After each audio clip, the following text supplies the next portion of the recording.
오늘은 고난당하신 이유라는 제목을 갖고 함께 은혜를 나누고자 합니다.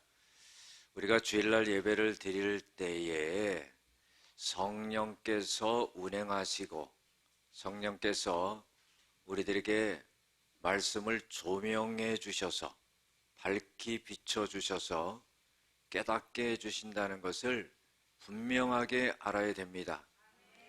그리고 하나님께서 성령께서 우리들에게 말씀하신 것에 대해서 우리는 듣고 이해하고 그냥 은혜만 받는 것이 아니라 그 말씀이 오늘 나의 영혼의 암덩어리를 수술하고 그리고 오늘 나를 거듭나게 하고 오늘 새로운 사람으로 탄생시킨다는 그런 믿음을 가져야 됩니다.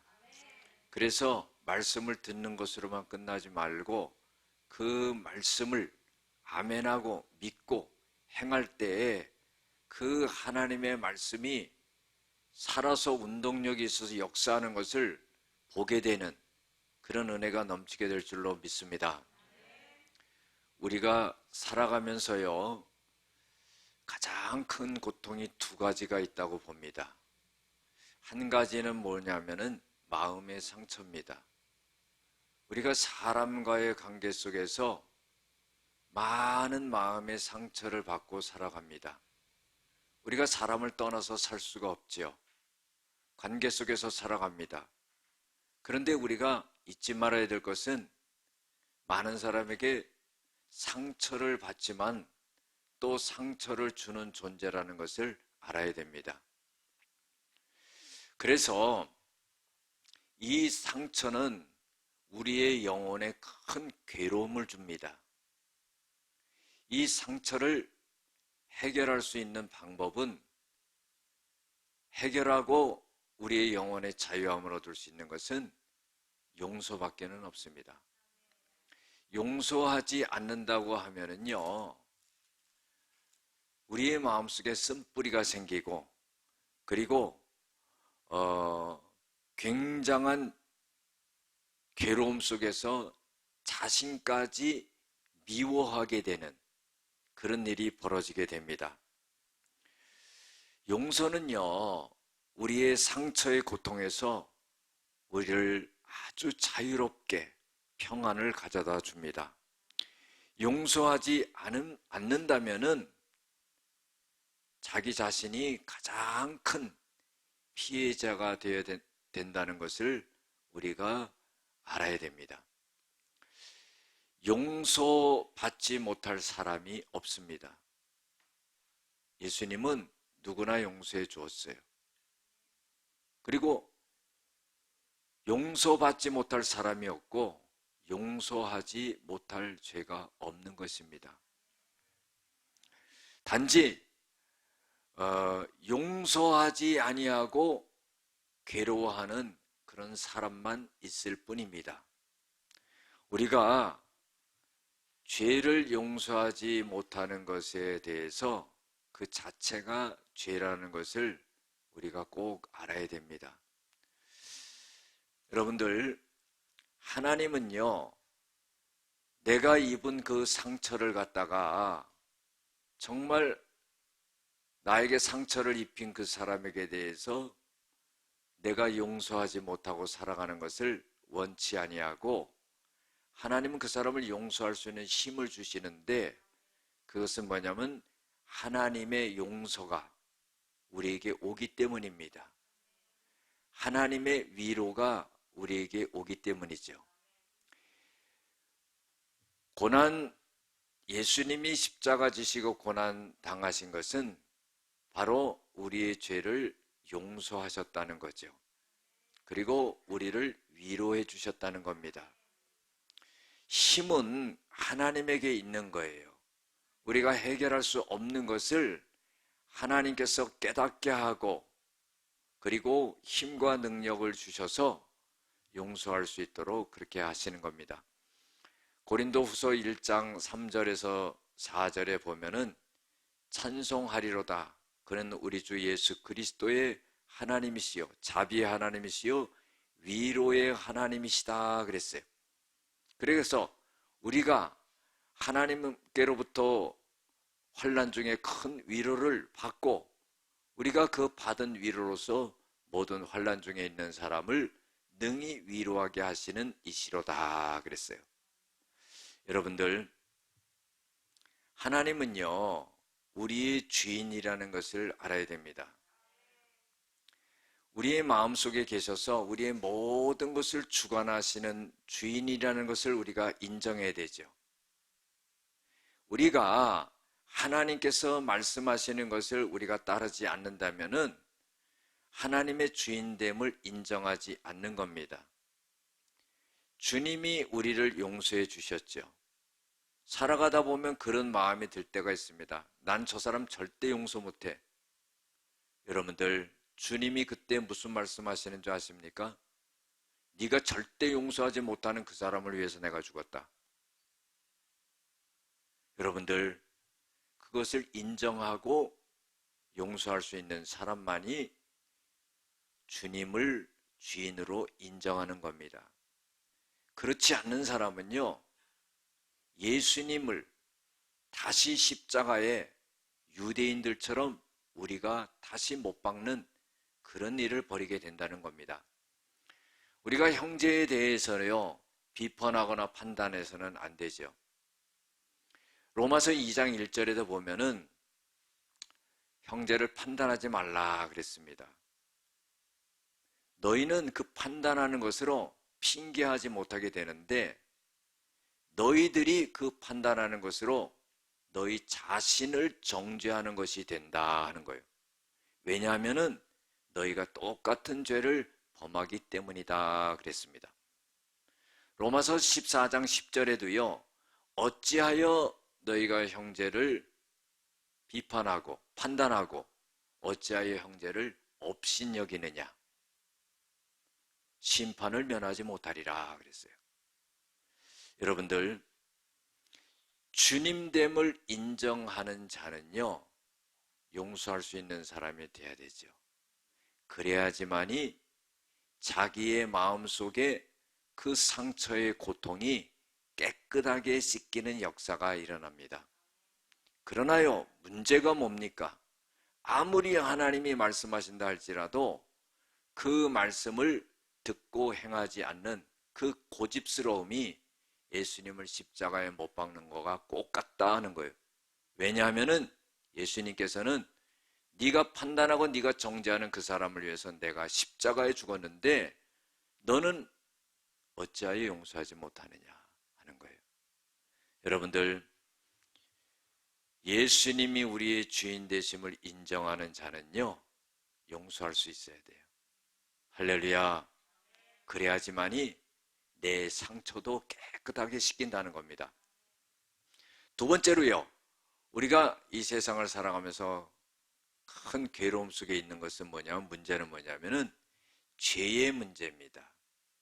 이 죄의 문제가 우리를 얼마나 힘들고 어렵고 고통스럽게 만드는지 몰라요.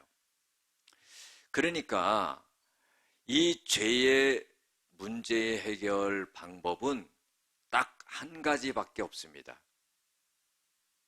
문제 해결 방법이 딱 한 가지밖에 없어요. 그것은 뭐냐면은 예수님이 내 죄를 대신 지시고 십자가에 못 박혀 돌아가신 것으로서 해결되는 방법만이 유일한 방법이에요. 그것이요, 세상 어디에서도 찾아볼 수 없어요. 성경에 나와 있는 것이고 하나님이 말씀하신 거예요. 그러니까 우리가요, 이 한 시간 나와서 하나님의 말씀을 듣는다는 것이 얼마나 감격스럽고 감사하고 은혜가 되는지 몰라요. 죄책감에 쌓여서 살아가는 사람이 평생을 해결을 못합니다. 왜 해결을 못해요? 방법을 모르기 때문이죠. 그러나 그 방법은 뭐냐면 바로 예수 그리스도의 십자가에 있다는 겁니다. 그래서 고린도전서 1장 18절에도요,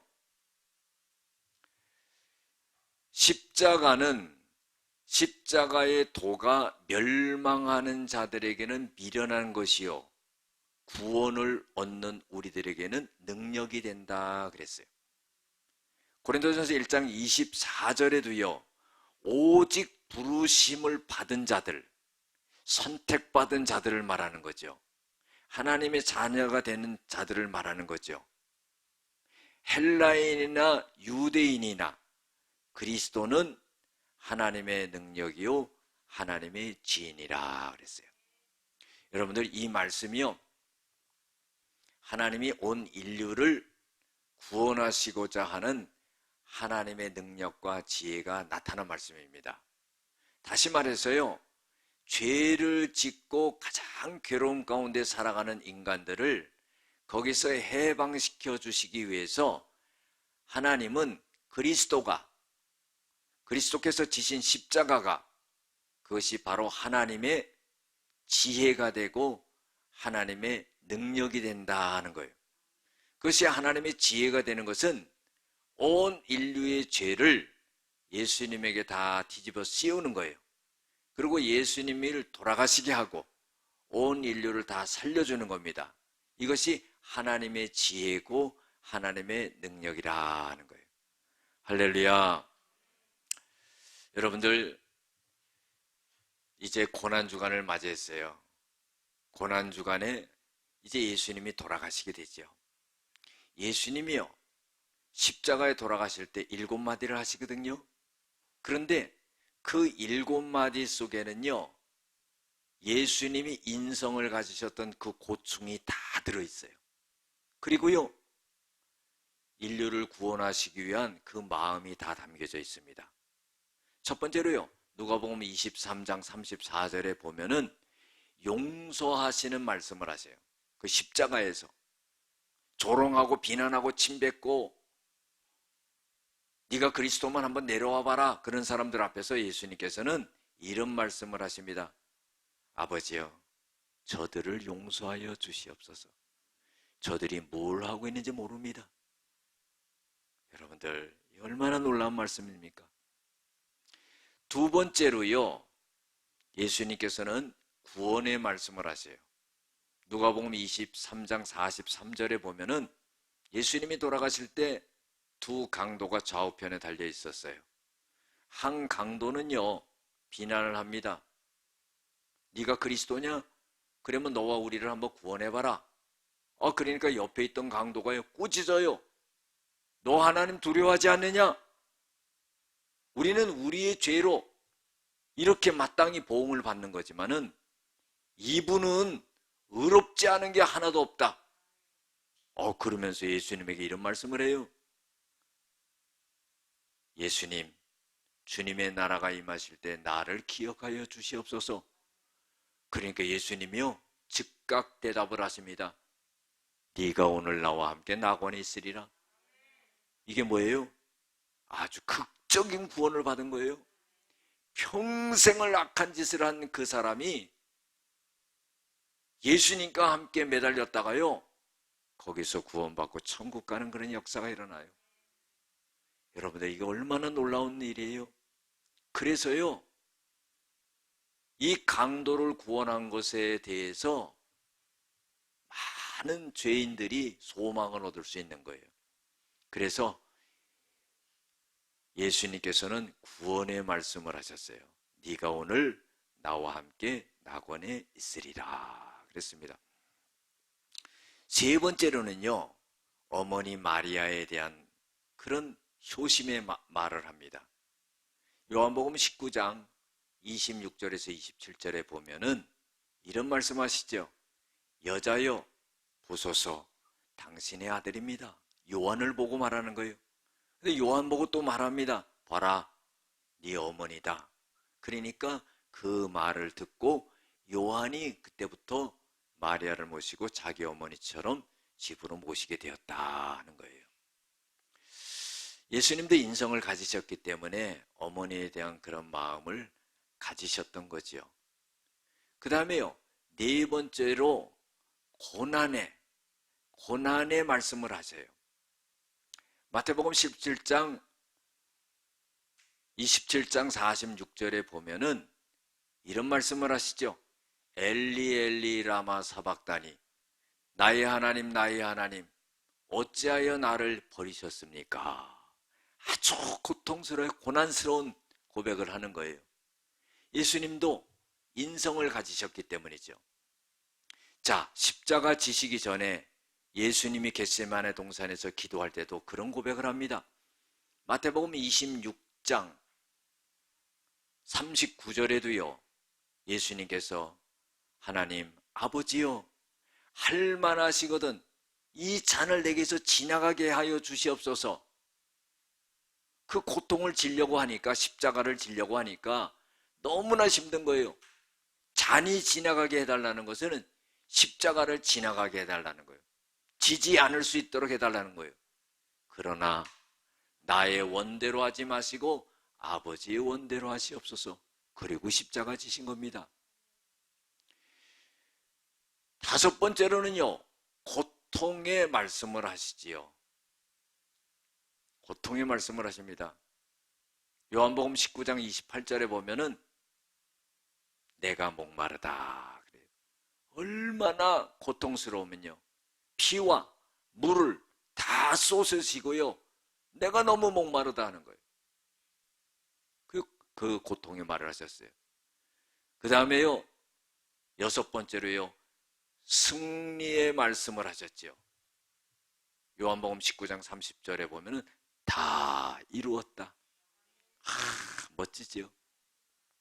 우리가 인생 마지막 때에도요, 죽을 때 이제는 여한이 없이 간다, 이렇게 돼야 되는데 아직도 남겨진 일이 많이 있고 해결하지 못한 것이 많이 있고, 그냥 죽으면 되는데 그것 때문에 죽기도 힘들고 이래서 되겠어요?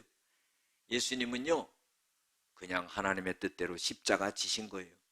그리고는 다 이루었다.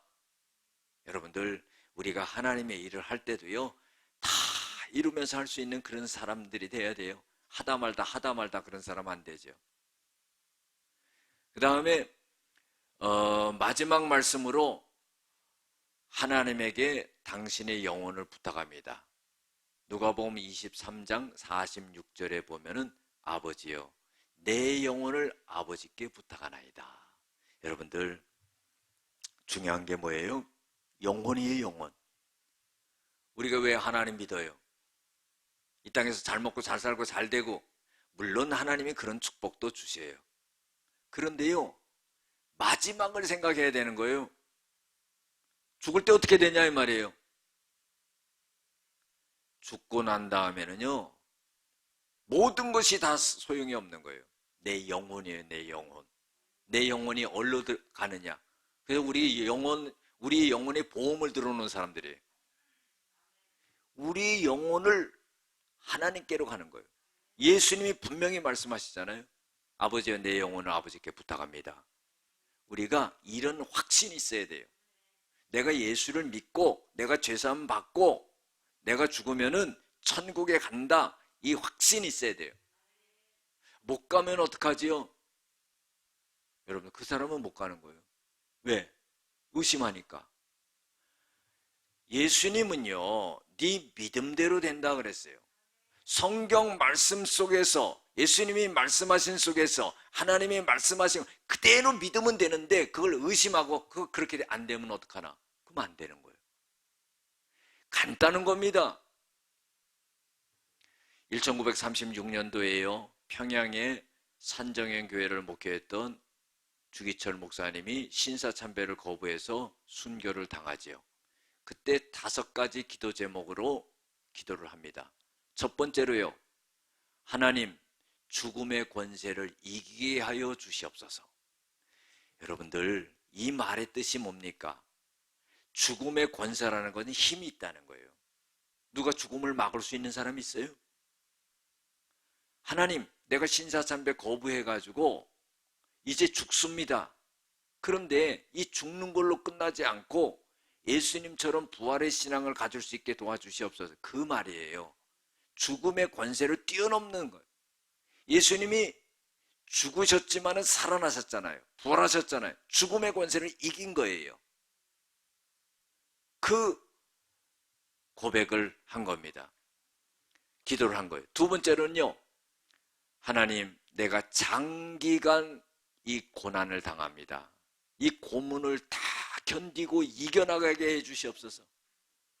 내가 하나님 앞에 그 마음을 믿음을 갖고 있지만 육신이 연약하기 때문에 배반하지 않게 하나님 이걸 견뎌나갈 수 있게 도와주시옵소서.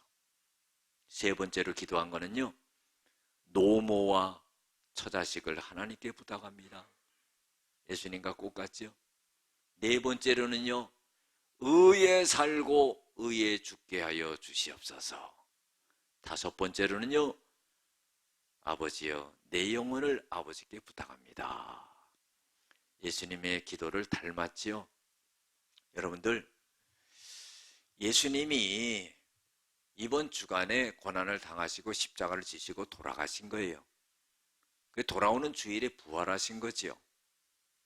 이 예수님이 십자가상에서 하신 말씀은 인간적으로 인성을 가지신 예수님이 굉장히 고난스러운, 그런 고통스러운 고백을 한 거예요.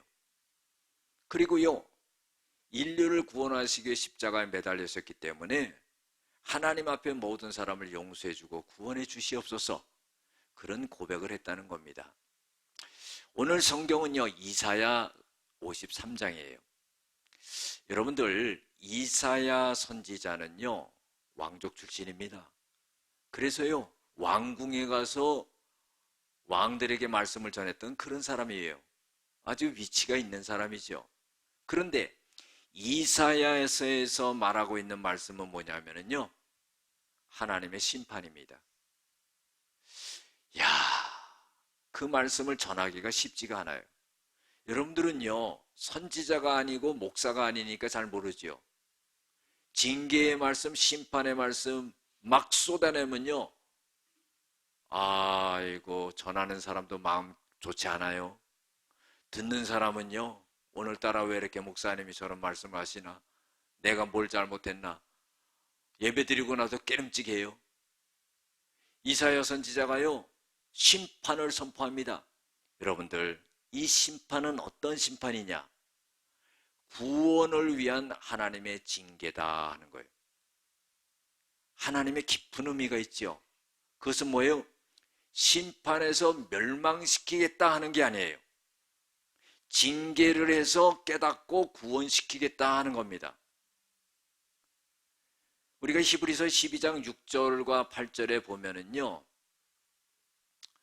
하나님이 사랑하는 자를 징계한다고 그랬어요. 그 아들을 징계한다고 그랬어요.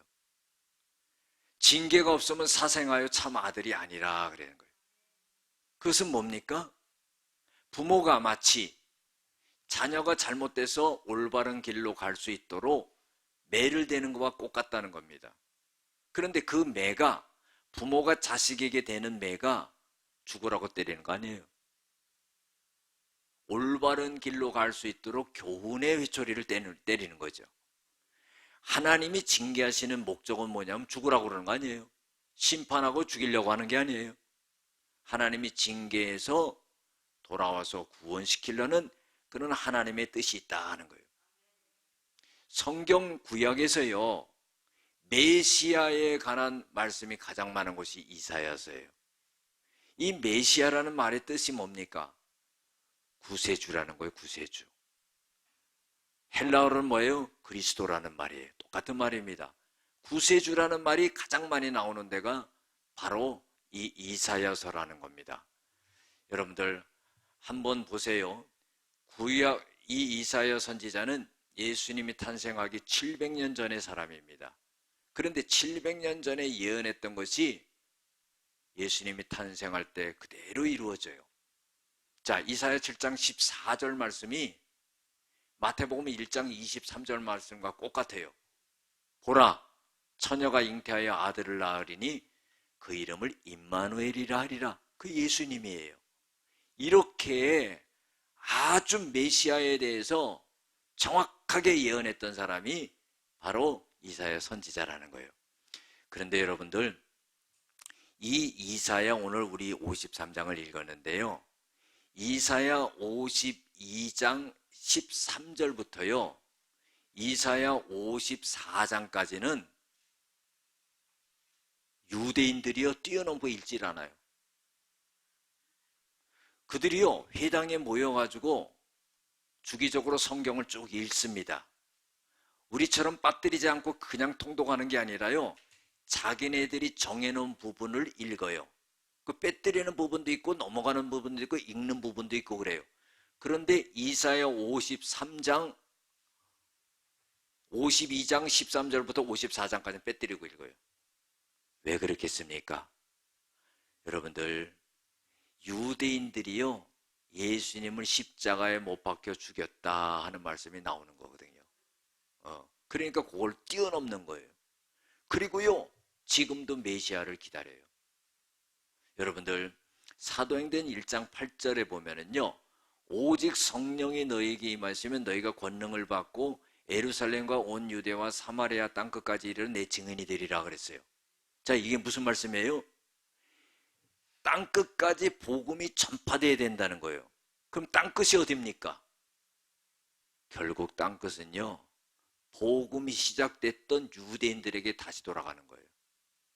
왜 그렇겠습니까? 그들이 예수를 믿지 않았기 때문이에요. 등잔 밑이 어두운 거죠. 너무나 안타까운 일이지요. 오늘날도 마찬가지입니다. 오늘 복음의 말씀이 이렇게 전파되고 들려질 때 그것을 믿지 않는다면은 그런 격이 돼버린다 이 말이죠. 그래서 오늘 이사야 53장에 읽은 말씀은 뭐냐면은 예수님이 멸시를 당하셨다 하는 거예요. 버림을 받으셨다 하는 거예요. 질고를 당하시고, 그리고 우리도 예수님을 귀하게 여기지 아니하였다 하는 거예요. 그런데 예수님이 찔리는 것은 우리의 허물 때문에 찔렸고, 예수님이 상한 것은 우리의 죄악 때문에 상하게 되었다는 거예요. 예수님이 징계를 받음으로 우리가 평화를 누리고, 예수님이 채찍에 맞음으로 우리가 나음을 입었도다. 자, 부모님이요, 자식을 기를 때 온갖 어려운 고통과 어려움과 힘든 것은 다 부모가 끌어안으려고 그래요. 그리고 자녀들에겐 좋은 걸 주려고 그래요. 똑같습니다. 예수님이 고통스럽고 힘들고 어렵고 이런 것을 다 끌어안은 거예요. 그 중에서도요, 가장 힘든 걸 끌어안은 거예요. 그건 뭡니까? 모든 백성들의 죄악을 다 끌어안은 거예요. 그거를 지기가 힘든 겁니다. 그런데 그거를 지시고 어떻게 해요? 돌아가신 거죠. 우리는 짐을 덜은 겁니다. 마태복음 11장 28절 말씀이요, 참 귀한 말씀입니다. 우리가 살아가면서 이 땅에서 영적으로나 육적으로나 모든 것에 해방받을 수 있는 그런 말씀이에요. 수고하고 무거운 짐진 자들아, 다 내게로 오라. 내가 너를 쉬게 하리라. 여러분들, 얼마나 짐이 많습니까? 교회도 마찬가지예요.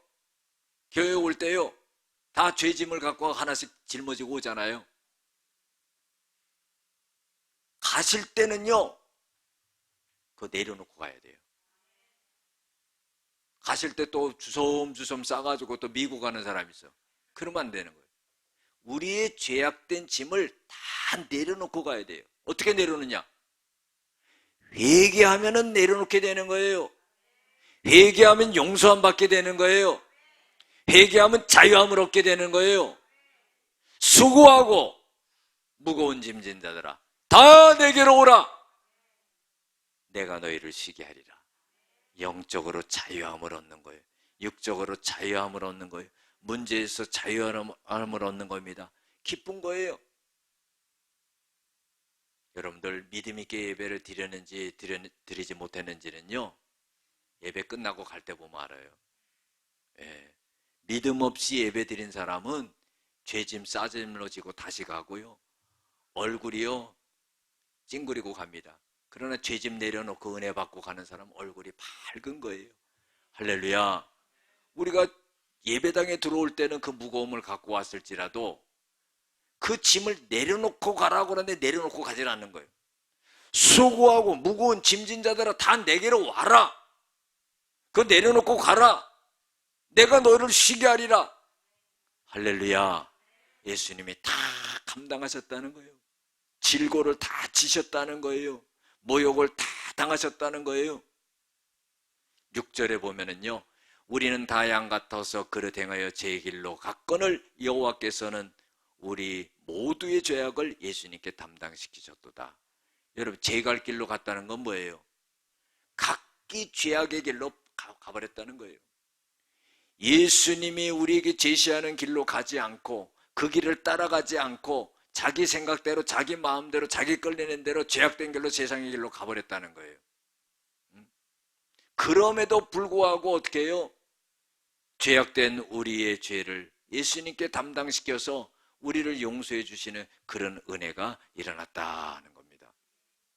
곤욕을 당해도 입을 열지 않고 도수장으로 끌려가는 어린 양과 털 깎는 자 앞에서 잠잠한 어린 양같이 그 입을 열지 아니하였다. 항의하지 않았어요. 그렇죠? 변명하지 않았어요. 항의하지 않았습니다. 그리고 8절에 보면 그는 곤욕과 신문을 당하고 끌려갔으나, 자, 체포당하여서 끌려갔으나 그 세대 중에 누가 생각하기를 그가 살아있는 자들의 땅에서 끊어짐을, 이건 뭐예요? 죽는다는 거예요. 마땅히 형벌을 받을 내 백성의 허물 때문이라 하였으리요. 이 말씀이요, 유대인들이 인정하지 않는 거예요. 그것은 뭐냐면은 예수님이 살아있다가 죽으셨는데 그것은 우리 백성들의 형벌 때문에 예수님께서 그 형벌을 지시고 돌아가셨다는 것을 갖다가 누가 인정하겠느냐 하는 거예요. 인정하지 않았다는 거예요. 여러분들, 우리는요, 주님이 우리를 위해 십자가 못 박혀 돌아가신 것을 우리 인정할 수 있는 그런 사람이 돼야 된다는 겁니다. 러시아의 문호 톨스토이가요, 이런 글을 썼습니다. 돌과 두 여인이라는 제목의 글을 썼는데, 두 여인이 한 동망 있는 현자를 찾아옵니다. 나이가 지긋한 사람을 찾아와 가지고요, 무엇인가 인생의 도움을 얻기 위한 말을 듣기 위해서 오지요. 한 여인이요, 이분한테 와서 이런 말을 합니다. 자기는 젊었을 때에 남편을 버렸다는 거예요. 그래서 죄책감 때문에 너무너무 괴로워하고 지금까지도 그렇게 살고 있다는 겁니다. 그러면서 막 우는 거예요.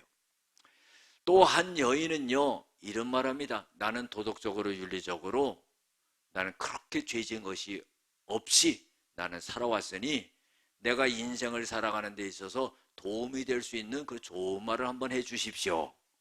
그런 거예요. 그랬더니 이 현자가 뭐라고 그러냐면 첫 번째 그 여인에게 이런 말을 합니다. 당신은 가서 큰 돌을 하나 가져와라. 그래요. 두 번째 사람에게는 뭐라고 말을 하냐면은 당신은 가서 자그마한 돌을 갖다가 많이 주워와라. 그래서 첫 번째 사람은 큰 돌을 갖고 오고 두 번째 사람은 작은 돌을 많이 가져왔어요. 가져왔는데요, 뭐라고 말하냐면 주워왔던 그 자리로 다시 갖다 놔라. 그러는 거예요.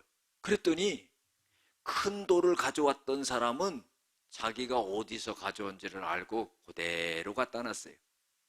작은 돌을 많이 주웠던 사람은 어디서 주워왔는지를 모르니까 도로 다 가져왔어요. 그때 이 현자가 이런 말합니다.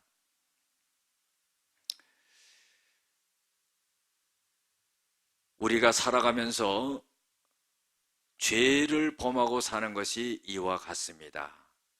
당신의 생각에는 죄가 없는 것 같지만은 그러나 당신도 모르게 지은 죄가 많다는 것을 기억해야 됩니다. 그리고 용서를 구할 수 있는 그런 사람이 되어야 됩니다 하는 그런 말을 해줬다는 겁니다. 여러분들, 나는 죄인이 아니라고 생각하는 사람이 많이 있지요. 특별히요, 교회에 나오면 듣는 말이 무슨 말이냐면요, 아니 교회에 어렵게 나왔는데 하는 말이 죄인이라는 거예요. 그 자기가 생각해 보면 특별히 죄진 게 없거든요. 그런데요, 죄인이라고 막 몰아붙이는 거예요. 여러분들, 많은 도를 주워온 사람은요, 여러 가지 죄를 지어가지고 무슨 죄를 어떻게 어디서 졌는지도 잊어버렸다는 겁니다. 우리가 하나님 앞에 설 때 죄인 아닌 사람이 없다는 걸 알아야 돼요. 로마서 3장 23절에도 모든 사람이 죄를 범하였음에 하나님의 영광에 이르지 못하노니 그랬어요. 히브리서 9장 27절에도요, 한 번 죽는 것은 사람에게 정한 것이요 그 이후에는 심판이 있으리니, 우리가 죄를 점검하고 회개하고 예수님이 십자가에 못 박혀 돌아가심으로 내 죄가 용서함 받았다는 그 확신을 갖고 회개할 수 있는 저와 여러분들 될 줄로 믿습니다. 기도하겠습니다. 사랑과 은혜가 많으신 아버지 하나님, 고난주간을 당하여서 주님이 고난당하신 이유를 분명하게 알게 하여 주시고, 항상 하나님 앞에 회개하며 자복하며 하나님의 뜻대로 말씀대로 순종하며 살아가는 저희들 되어지게 하여 주시옵소서. 예수님의 이름으로 기도드렸습니다. 아멘.